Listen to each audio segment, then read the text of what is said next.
Ini banyak juga sih yang saya temukan ya, pasien-pasien yang donor itu bilang, dok gimana sih kalau saya misalnya donor ntar habis loh darah saya gitu. Ya kita itu nggak Dracula semuanya kita ambil gitu kan, nggak kayak gitu. Oh iya, ini kebetulan sekarang juga lagi ngetren ya, Iya, tato-tato betul. kecil-kecil gitu kan, bintang-bintang gitu ya. Itu ngetren banget tuh. Iya, sebenarnya kalau tato itu sebenarnya tidak dilarang untuk mendonor, cuman ada namanya waktu masa tunggu nih Isna. Nah, misalnya nih ada teman-teman yang pengen tatoan, walaupun tatonya kecil gitu, misalnya nama tuh, nama doang gitu, ya tetap harus ada masa tunggu sekitar 1 tahun.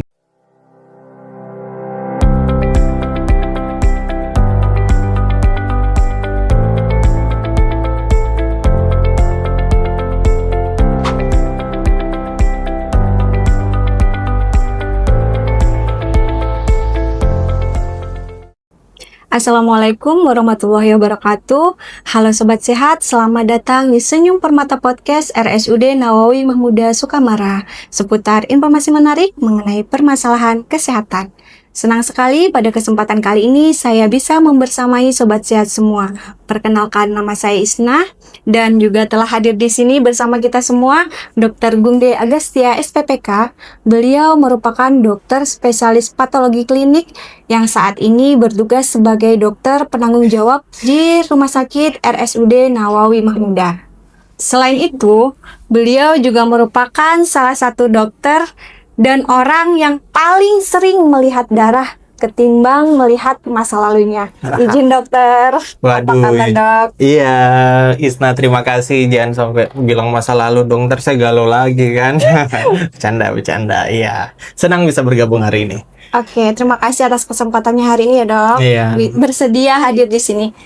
Ya. Baik, dok. Nah, pada kesempatan kali ini, dok, kita akan membahas sesuatu yang sangat sederhana, akan tetapi penuh dengan makna. Karena tidak dipungut biaya apapun, gratis, akan tetapi bisa menjadikan seseorang sebagai pahlawan karena telah berhasil menyelamatkan nyawa orang lain. Bener banget. Kira-kira bisa ditebak nggak nih, dok? Apa tema kita hari ini? Nah, mungkin kalau yang buat kita jadi superhero gitu tapi bisa bantu orang, sepertinya donor darah deh ini. Ya, betul Iya. sekali. Baik Sobat Sehat semua, jadi pada kesempatan kali ini kita akan membahas tentang donor darah.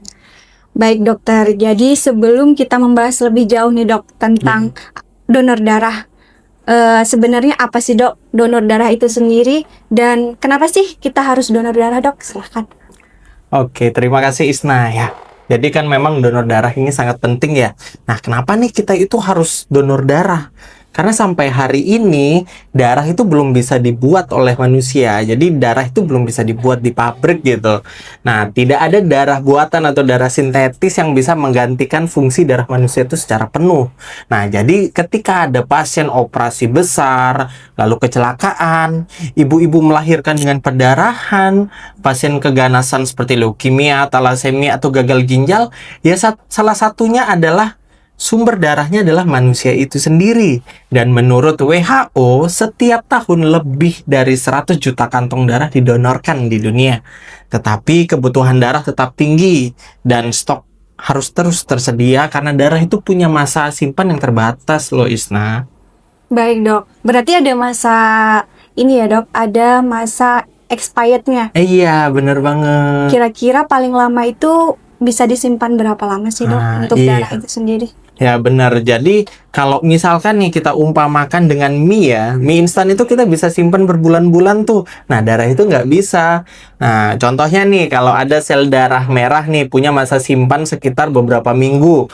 Nah, kalau trombosit itu malah jauh lebih singkat, sampai 5-7 hari. Nah, jadi donor darah itu bukan kegiatan cuman sekali setahun kita udah ngerasa kayak superhero gitu, nggak. Tapi ini kita bisa donor darah dan biar terus berjalan 2 bulan, 3 bulan begitu. Oh, jadi berkesinambungan ya dok? Iya, dan terus menerus gitu loh. Baik. Iya.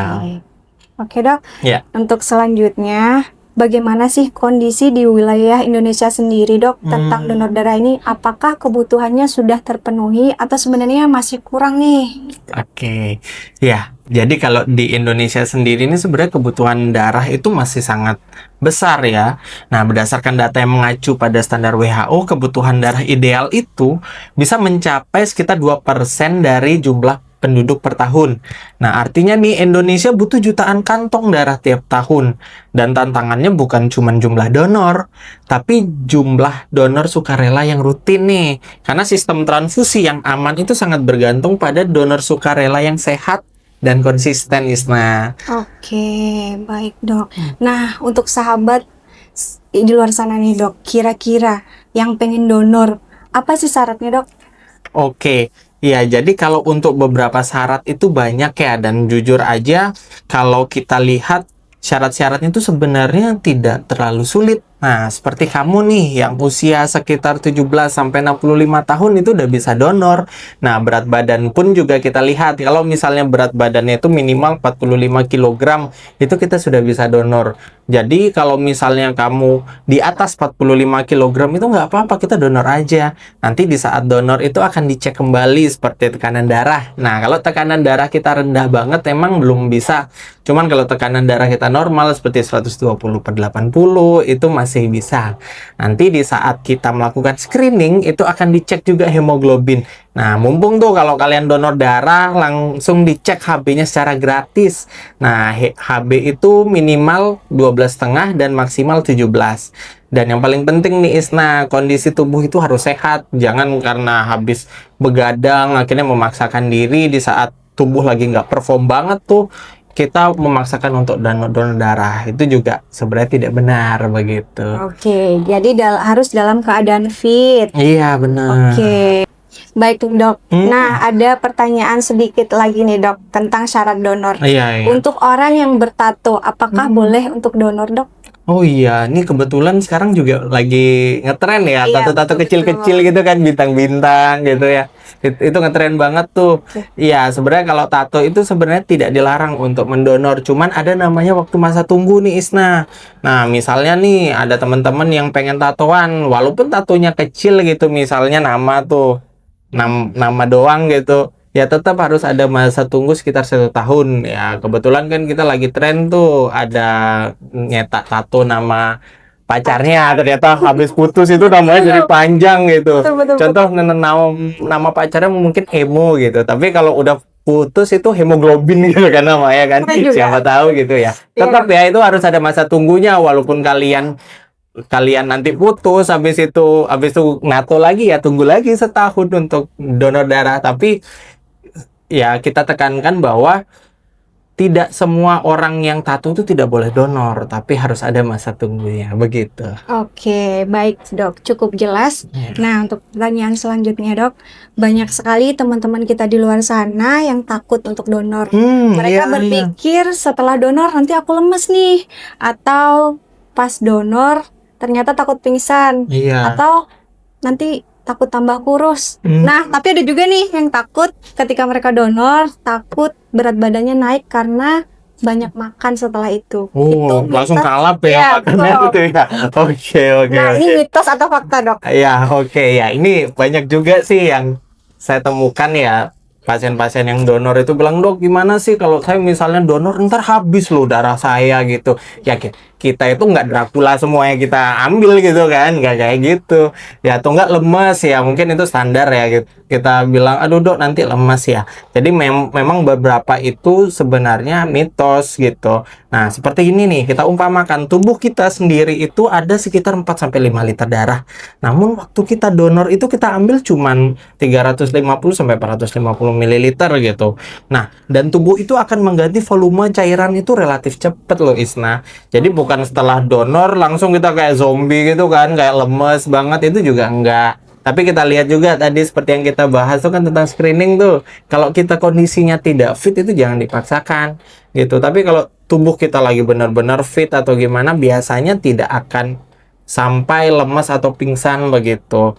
Ya, jadi kalau kita sudah screening dengan benar dan memang pasien itu atau pendonor itu sangat semangat untuk donor, itu sebenarnya tidak akan ada efek samping gitu, kecuali kalau dia memang terpaksa untuk donor di kondisi tubuh yang lagi tidak fit begitu, baru itu mungkin nanti akan lemes tuh pasti. Tapi kalau untuk jadi kurus, nah itu seperti tadi yang saya bilang, cuma 350 sampai 550 ml. Nah, takutnya nanti orang-orang yang pengen diet semua donor darah tiap hari kan gitu kan. Betul, Itu susah juga nanti. Oh, aku pengen kurus gitu. Ya, padahal nggak harus seperti itu sih. Oke, gitu. jadi mitos ya dok ya. Iya. Baik. Nah, setelah itu dok, sebenarnya apa sih manfaat donor itu? Iya. Jadi sih sebenarnya untuk manfaat itu banyak banget loh sebenarnya manfaat. Tapi yang paling penting adalah teman-teman itu membantu menyelamatkan hidup orang lain. Ya, secara tidak langsung. Misalnya ada pasien kecelakaan, langsung butuh darah gitu. Padahal kita lagi di rumah lagi memang pengen donor aja gitu, tapi ternyata darah teman-teman itu tuh dibutuhkan banget pada pasien. Nah, itu manfaatnya besar sekali. Nah, yang sebenarnya yang paling penting untuk manfaat dari donor itu adalah teman-teman bisa melakukan pemeriksaan kesehatan secara gratis nih. Seperti kita kan cek tekanan darah nih, yang biasanya kalau kita ke klinik atau gimana mungkin kita harus merogoh kocek kan. Nah, habis itu seperti cek hemoglobin. Nah, Betul dok. itu nanti cek hemoglobin biasanya screening kita udah gratis. Nah, habis itu bisa cek kadar golongan darah. Kalau teman-teman yang pertama kali donor, habis itu tidak tahu golongan darahnya apa, bisa tahu tuh golongan darahnya apa. Dan yang paling penting dan cukup mahal biasanya, itu adalah pemeriksaan infeksi menular lewat transfusi darah atau IMLTD seperti HBsAg, pemeriksaan sifilis dan HIV itu akan dicek waktu kita donor. Ya, jadi darah itu akan dicek di screening. Nah, kalau misalnya itu negatif, itu biasa kita langsung berikan. Nah, teman-teman bisa itu tahu bahwa apakah infeksi menular itu bisa kita dapatkan atau tidak gitu. Nah, secara psikologis juga donor rutin itu kayak kita merasa puas gitu nggak sih, kayak meaningful banget. Ah, kita sudah membantu orang nih. Jadinya kita merasa damai dan happy aja gitu. Ya, mungkin kayak gitu sih. Oke dok. Iya. Nah, nih dok, kalau misalnya penonton di rumah masih ragu untuk donor darah, pesan untuk mereka supaya mereka yakin nih dok. Oke, gini Isna. Jadi kita itu mungkin tidak selalu bisa ya menjadi dokter yang menyelamatkan pasien waktu di ruang operasi. Ataupun kita juga tidak selalu bisa untuk bantu orang secara finansial gitu. Tapi hampir semua orang sehat, kita yang sehat ini punya satu hal yang bisa kita lakukan, adalah memberikan darah kita kepada orang. Nah, seperti yang saya bilang tadi, satu donor bisa membantu lebih dari satu pasien, karena darah itu dapat dipisahin tuh menjadi komponen seperti sel darah merah, lalu plasma, lalu trombosit. Jadi dalam satu kantong darah itu bisa membantu 2-3 orang, dan satu tindakan kecil itu bisa membuat dampak yang besar untuk kehidupan orang gitu. Jadi kalau teman-teman nanti sehat, habis itu memenuhi syarat dan punya kesempatan, ayo kita donor darah secara rutin. Bisa dilakukan 3 bulan juga boleh. Nah, karena suatu hari nanti di saat teman-teman ada keluarga yang mungkin butuh donor, nanti ada orang juga yang akan mendonorkannya, begitu loh Isna. Wah, keren sekali Iya. sih dok. Kayaknya habis ini saya perlu donor darah. Iya, bener. Tapi cek berat badan dulu ya. Cukup. Nanti kalau cukup langsung gas kita donor Oke, aja. dok. Oke. Siap. Iya.